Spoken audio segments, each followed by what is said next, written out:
বাংলাদেশ থেকে নতুন আসা কেউ যদি বারিস্তা হিসেবে কাজ করতে চান, আপনাকে মাথায় রাখতে হবে আপনার স্যালারি হবে 1500।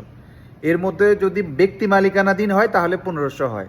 আর যদি কোনো বড় কোম্পানি থাকে, অনেক কোম্পানি আছে যেখানে 12 ঘন্টা ডিউটি, 1200 রিয়াল বেসিক থাকে, বাকিটা ওভার টাইম থাকে, মানে আপনার 1600-1700 আপনি পাবেন। এর মধ্যে অ্যাকোমোডেশন মানে থাকা কোম্পানি দিবে, খাওয়া আপনার।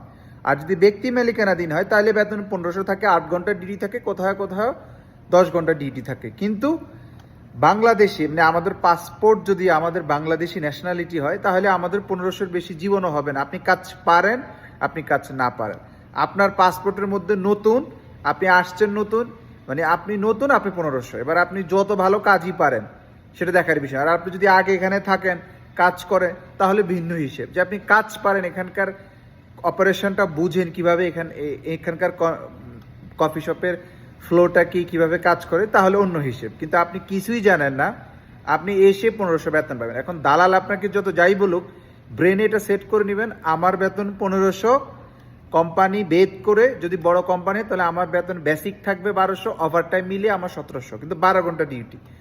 আর যদি আপনি কোনো ব্যক্তি মালিকানাধীন হন তাহলে আপনাকে মাথায় রাখতে হবে বেতন 1500। এখন দালাল কি বললো, কে কি বললো দেখার বিষয় না।